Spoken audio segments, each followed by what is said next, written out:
കോൺഗ്രസുകാർക്ക് ഒരു സ്വഭാവമുണ്ട്. അവർ അഴിമതികളൊന്നും കാണിക്കില്ല. അഴിമതി എന്താണെന്ന് അറിയുക പോയിട്ട് അങ്ങനെയൊന്ന് പറയാൻ പോലും ഇവർക്ക് അറിയില്ല എന്നതാണ് സത്യം. അഴിമതിയെ പോലെയാണ് പിൻവാതിൽ നിയമനവും. പിൻവാതിലോ, അതെന്താ സംഭവം? ഇവർക്ക് ആകെ അറിയുന്ന ഒരു പിൻവാതിൽ നിയമനം എന്ന് പറയുന്നത് കമ്മ്യൂണിസ്റ്റുകാർ ചെയ്യുന്നതാണ്. അവർക്ക് ഇഷ്ടമുള്ളവരെയൊക്കെ തോന്നുന്ന സ്ഥാനങ്ങളിലൊക്കെ നിയമിക്കുന്നുണ്ടത്രേ. അതിനെയാണ് പിൻവാതിൽ നിയമനം എന്ന് പറയുന്നത്. പക്ഷെ ഞങ്ങളുടെ കാര്യം പറയുമ്പോൾ സത്യമായും ഞങ്ങൾക്ക് അറിയില്ല കേട്ടോ. ഒരു സൊസൈറ്റിയിൽ ഓഫീസ് അസിസ്റ്റന്റ് ആയിരുന്ന ഒരാൾ ഒരു മാനദണ്ഡവും ഇല്ലാതെ UDF കാലത്ത് ഒരു പൊതുമേഖലാ സ്ഥാപനത്തിന്റെ MD ആയി നിയമിക്കപ്പെടുന്നു. സർക്കാരിന് ഏത് സമയവും നീക്കാവുന്ന താൽക്കാലിക പോസ്റ്റാണ് MD എന്നതിനാൽ സ്ഥിരം നിയമനം സാധ്യമല്ലെന്നിരിക്കെയാണ് പിൻവാതിലിലൂടെ കയറിപ്പറ്റി സ്ഥിരം പോസ്റ്റില്ലാത്ത MD സ്ഥാനത്ത് ഒരാൾ സ്ഥിര പ്രതിഷ്ഠ നേടിയത്. അതും UDF ഭരണകാലത്ത്.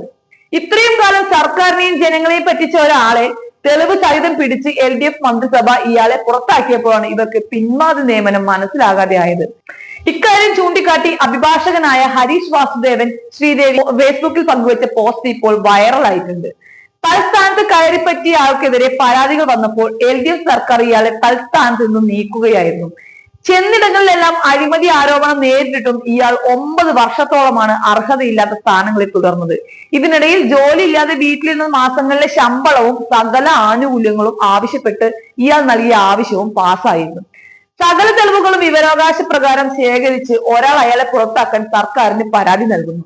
ഹൈക്കോടതിയിൽ പോകുന്നു. മറ്റൊരു കോർപ്പറേഷനിൽ ഇരുന്ന് കേസിനെ എതിർക്കാൻ ഇയാൾ സത്യവാങ്മൂലം സമർപ്പിച്ച് സർക്കാർ പണം ചെലവാക്കി വാദിച്ചു നോക്കിയെങ്കിലും സംഗതി ഏറ്റില്ല. ആർക്കും MD സ്ഥാനത്ത് സ്ഥിര നിയമനം നേടാൻ നിയമം അനുവദിക്കുന്നില്ല എന്ന നിലപാട് വ്യക്തമായി സർക്കാർ കോടതിയെ അറിയിച്ചു. ഈ പരാതി പരിശോധിച്ച് നടപടി സ്വീകരിക്കാൻ ഹൈക്കോടതി ഉത്തരവായി.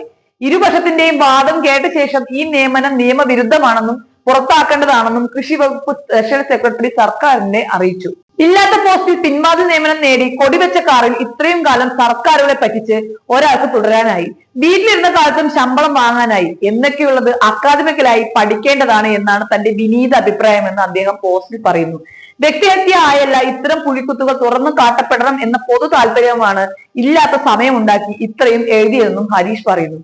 ഇപ്പോ കോൺഗ്രസിന് കാര്യം തിരിഞ്ഞിട്ടുണ്ടാവുമെന്ന് കരുതുന്നു. ഇതൊക്കെ പുറത്തു വരുന്ന ന്യൂസുകൾ മാത്രമല്ലേ?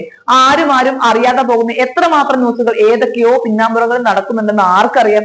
നിങ്ങൾ എന്തൊക്കെ പറഞ്ഞാലും പിണറായി വിജയന്റെ സർക്കാർ അഴിമതി നടത്തി, പിൻവാതിൽ നിയമനവും നടത്തി. അതുകൊണ്ട് തന്നെ മുഖ്യമന്ത്രി രാജിവെക്കണം. അത് മാത്രമേ ഞങ്ങൾക്ക് പറയാനുള്ളൂ.